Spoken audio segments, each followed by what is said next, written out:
Estamos aqui para mais um programa Fale com o Doutor. Eu sou Caio Salvino, diretor executivo do Laboratório Saldanha, e hoje eu estou aqui com a presença do Dr. Jaride Lima Júnior, médico psiquiatra, que nós vamos falar de um tema relacionado também a um dado muito importante que a gente levantou, que a cada 40 segundos uma pessoa se suicida no mundo. Então nós achamos que seria muito importante de batermos esse papo aqui, esse Fale com o Doutor, a respeito dessa problemática, né? Então eu gostaria de começar a nossa conversa, nosso Fale com o Doutor, lhe perguntando o seguinte.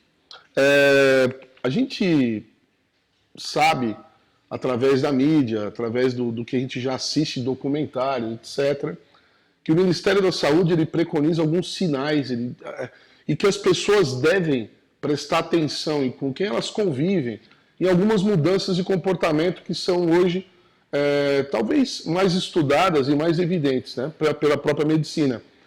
Que sinais o senhor acha que é importante a gente comentar com mais ênfase, até para chamar a atenção da problemática nas famílias, um familiar, um amigo que esteja mudando de comportamento? Hoje nós temos as mídias sociais, nós temos outras formas de comunicação, né? Então, primeiramente, seja bem-vindo ao Fale com o Doutor, sua primeira participação com a gente, e fique à vontade para responder.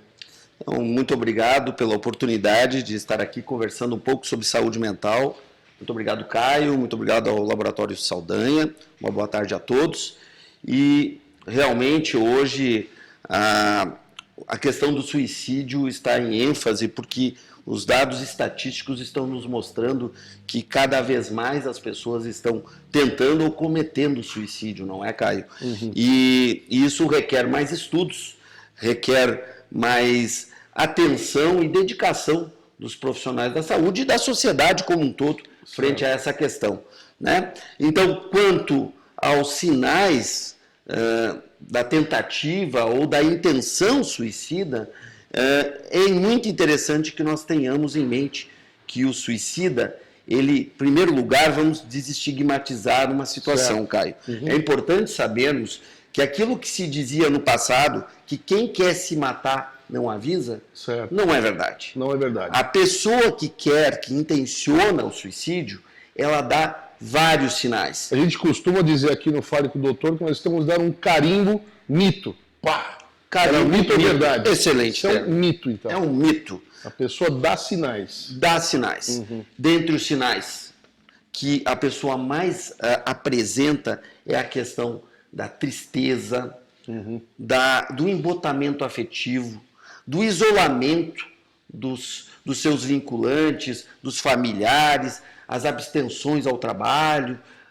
É perceptível nessa pessoa a falta da energia, da vontade e aquele conteúdo de pensamento, certo. De meio desesperança, meio de que as coisas ato ele é construído, então. O ato ele é construído. É um processo, Caio. Isso, tá? É um processo.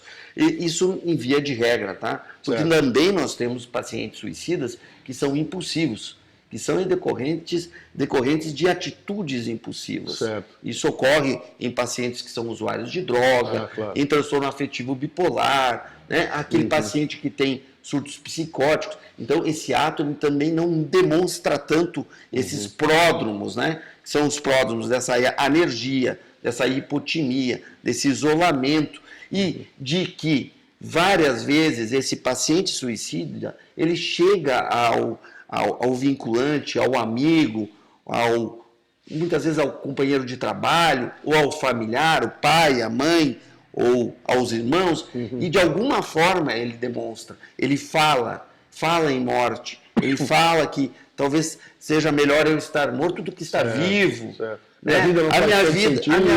A minha vida não está valendo mais nada, eu não estou mais a fim de trabalhar, nada me dá esperança. Esses são grandes sinais. Tá? Outros sinais é a automutilação. Há muitos pacientes que por trás da intenção suicida iniciam com um processo de automutilação, se cortam, se machucam. Muitos jovens fazendo isso hoje. Muitos jovens. A gente tem essa prática, essa incidência de pacientes com automutilações ou autoagressões cada vez maiores e dentro do consultório psiquiátrico. E por trás disso, Caia, geralmente há uma intenção suicida. Certo. Que impressionante isso, né? Quer dizer que a nossa juventude, ela está dando sinais importantes de que está indo alguma coisa mal, né? Exatamente. Nessa parte da juventude, lógico, né? A gente não pode generalizar. Mas essa garotada que tem se cortado e às vezes posta nas redes sociais, inclusive, né? Para os amigos verem. Ah, me cortei e manda foto pro amigo, né? É impressionante. Nessa questão digital agora, na era digital, essa regra se mantém, por exemplo, a pessoa começa a postar coisas diferentes, algumas coisas mais tristes, uma atmosfera também, digamos, uma foto mais cinza, um post mais levando para um lado mais triste da vida, também acontece isso? Muito bom você tocar nesse viés, tá?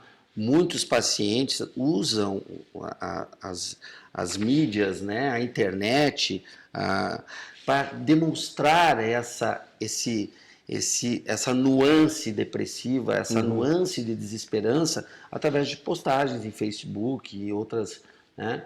Então isso ocorre demais, essa propagação, até entre os jovens, existe uma certa intoxicação entre eles. Muitos influenciam um ao outro. Há pacientes que a gente trata, que estão no colégio, que ele está com o pensamento, com a intenção, com a ideação, e se tu for analisar o grupo, está ali com o melhor amigo, ou com o primo, ou com o companheiro que joga o joguinho com ele nas mídias e tal, joga com ele e tem algo semelhante, há uma sintonia de pensamento. Então, sim, de fato, é um sinal de alerta observar as mídias, observar as postagens dos pacientes, não só de jovens, de todos, sabe? Pessoas em a gente geral. vê o teor da emoção, por vezes, dentro de uma postagem na internet. Interessante. Das causas que levam as pessoas a tomar essa decisão, porque não deixa de ser uma decisão, né? Vou encerrar o meu ciclo, é uma decisão. E, claro, como você comentou, isso pode vir de um impulso, mas supondo que seja esse modo da construção do ato, né? Como os fatos que vêm acontecendo, a pessoa provavelmente vá se entregando cada vez mais a uma ideia de que ela não faz falta no planeta, claro. E acaba resolvendo que vai botar fim ao ciclo dela aqui com a gente, né? Quais são as causas mais comuns quando você consegue chegar na pessoa antes dela se matar?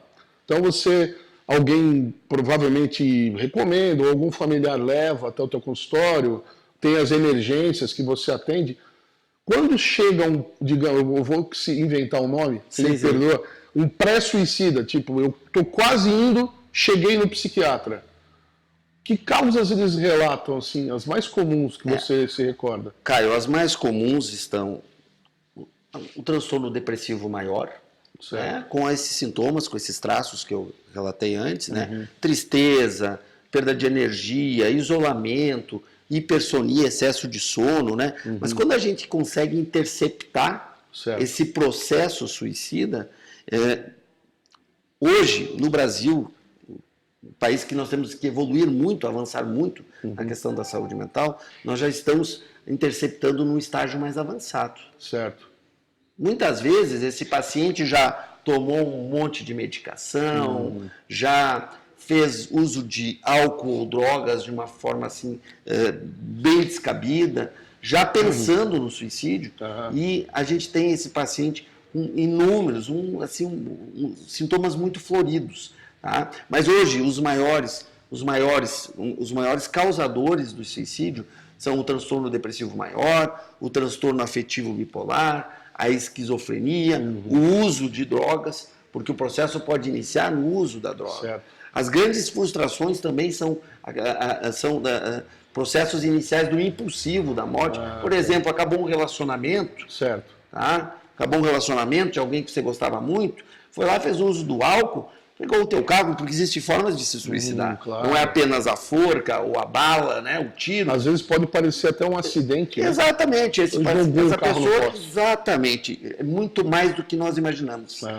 Essa pessoa pode chegar, entrar no carro alcoolizado e entrar no asfalto e dizer, é na frente daquela carreta que eu vou me jogar. Que loucura. E daí as interpretações, os laudos, dizem, não, foi um acidente fortuito. Claro, claro. Né? E não, ali foi um suicida. Aham. Tá? Então, doenças psiquiátricas, situações de impulsividade, tá? São os maiores causadores A do importância suicídio. da droga de abuso nisso é muito grande, então. Muito grande. Muito grande. Muito grande. Que, por exemplo, a pessoa usou cocaína. Vamos usar o exemplo da droga, talvez seja mais comum, né? Dentro do Socialmente, né? nosso Fora a ambiente, sim. maconha, que hoje em dia ela virou praticamente um ato normal, o uso da maconha, né? Então, até temos um projeto que o João encabeça aqui no laboratório, que é o Papo Reto, onde ele bate um papo com a molecada de colégio e tal, sobre o uso da maconha. Mas tirando a maconha, falando sobre a cocaína, que é uma droga que assusta mais quando alguém fala, o fulano usa cocaína. Parou de cheirar. Certo? Já faz 1 ano, 2 anos, 10 anos. Ele pode vir, então, pelo que eu entendi, desenvolver uma doença mental, por exemplo, uma esquizofrenia, alguma coisa decorrente do uso da droga. Pode. E isso levá-lo ao suicídio também? Claro que sim. Pode ser uma sequela do uso prolongado. Exatamente. Ou pode ser durante o uso da cocaína, a noia. A noia, né? O arrependimento pós-uso da droga. Isso causa movimentos emocionais muito grandes, avassaladores por vezes. O uso da maconha, querendo ou não, gente, aumenta 400% a capacidade da pessoa ter esquizofrenia. Olha isso, pessoal. 400%. Prestem atenção nisso, que esse dado é assustador. 400 vezes aumenta a chance da pessoa... Se tu tem uma possibilidade, tu tem 400% a mais de que você pode fazer. Você tem 50 vezes possibilidade a mais de fazer um surto psicótico. E 400% a mais de fazer esquizofrenia. Certo. Então, como eu te falei das origens do suicida, claro, das origens da intenção, da ideação, do plano e do acometimento suicida, são o surto psicótico e a esquizofrenia. Aí tu relaciona isso à maconha, claro, também é um, ou seja, é um grande causador. Como aumentou absurdamente o uso dessa droga, também pode ter uma relação com o aumento do número de suicídios, né? Pode haver uma relação. Não só também, não talvez, sim, vai aumentar. Uma relação. Os dados nos mostram. Há uma relação. Aumentou a esquizofrenia, aumentou o surto psicótico, vai aumentar o número de suicídios. Aumentou o transtorno afetivo bipolar, aumentou a depressão, vai aumentar o número de suicídios. Então, se tu usa a cocaína, que é um dos propulsores do transtorno afetivo bipolar, ele é um gatilho, ele pode causar a intenção suicida quando o paciente estiver numa síndrome hipermaníaca, uma síndrome maníaca, ou numa síndrome depressiva, entendeu, Caio? Certo. Então, numa síndrome depressiva profunda, está lá na valeta emocional, ou se estiver no pico do Everest, em termos de aceleração do pensamento, o impulso e a intenção e a ideação pode acontecer. Uma das coisas que às vezes eu converso com as pessoas em geral, amigos, etc., que não são da área da saúde, né? Essa questão dos picos, né? A pessoa cheira a cocaína, faz um pico de euforia, e o pico depressivo é proporcional ao de euforia. Então ele vai ter uma queda, não vai voltar para o basal, ele vai descer até no mesmo grau em que ele subiu, né? Exatamente. Eu lembro dos testes em cobaio, inclusive na faculdade, a gente testava, fazia as medições, quer dizer, é realmente complicado isso, né? A pessoa numa dessa vai 1, 2, 3, 4, 5 carreirinhas, na quinta, vai lá embaixo. Exatamente. E acaba tomando... O pico de euforia faz com que você seja mais impulsivo, e o pico de depressão faz com que você também tenha assim, o que eu estou fazendo aqui? Eu estou usando esse troço aqui, está me fazendo mal, está me destruindo, eu não consigo parar, eu vou me matar. Vou me matar. Está no pico da euforia, poxa, eu estou aqui, eu vou pegar o meu carro e vou botar 220 por hora. Que ocorre, e daí na primeira curva, não, aqui eu vou matar, e vai se mata, né, Caio?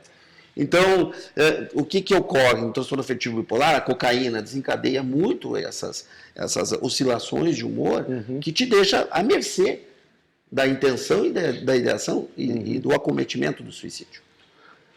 Se eu tenho um amigo, um familiar, etc., que eu sinto que tem alguma coisa diferente, O que eu não devo dizer para essa pessoa, o que eu não devo fazer? Porque fazer é simples, cara. Vamos buscar ajuda, vamos procurar um psiquiatra, vamos procurar um serviço, né? Não deixar a pessoa sozinha e ouvir o pedido de socorro silencioso que ela está fazendo. Perfeito. Mas o que eu não devo fazer? Não subjugue. Não ignore. Porque, de alguma forma, ele vai te mostrar, vai te subentender a intenção suicida. E se você não quiser entender, se você não quiser interpretar, sentar, vamos conversar. O que está vendo? Me explica. Se você dizer, não, isso é frescura. Isso aí, para com isso. Quem fala não faz. Que depressão, o quê? Se tu ignorar, tu vai ejetar ainda mais energia para o ato.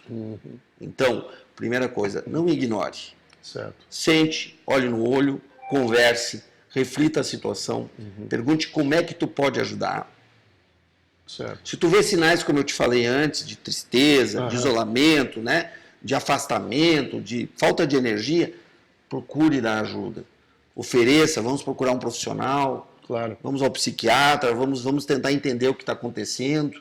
Se está sobre o uso de drogas, de álcool, peraí, vamos tentar te ajudar. O que dá para a gente fazer? Você tem de se associar a essa pessoa doente, porque por trás disso há uma doença. Via de regra há uma doença, exceto aqueles impulsos. Né? Então, você não pode deixar de valorizar isso. Você tem que estar junto. Se a pessoa tem essa intenção, você não consegue a ajuda momentânea, fique com ela. Não permita que ela fique sozinha. A acompanhe. Entendeu, Caio? Os amigos estão aí para isso, né? Num momento de vacilo, essa pessoa pode chegar lá e cometer o suicídio. Então, não desvalorize o que ele está falando. Procure ajudá-lo. Forneça ajuda profissional. Certo. Tá? Sim, religião é muito bom.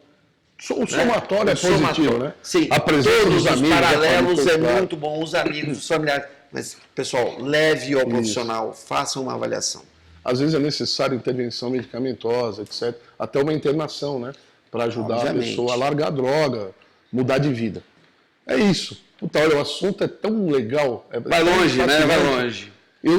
Nós fizemos um faro com o doutor aqui, com o Sandro Takeda. Certo. E foi muito legal, porque depois da gente conversar, nós ficamos falando sobre a mente humana. E é um universo espetacular. Eu fiquei muito fã da psiquiatria aquele dia. Confesso para você, eu é testemunha disso. É fascinante. Querido, muito obrigado pela presença. Muito obrigado pela oportunidade. Volte novamente, vamos conversar sobre mais outros assuntos relacionados à tua especialidade, que é muito bacana, muito bonita e dedicada aí, inclusive, a salvar pessoas dessa problemática do suicídio. Com certeza. Falamos hoje sobre o suicídio e não se esqueça dos recados que foram dados aqui. Preste bastante atenção em quem está ao redor e dê carinho, dê o ombro para conversar e, se preciso, vamos buscar ajuda sempre que possível. Grande abraço e até o próximo Fale com o Doutor. Tchau. Obrigado.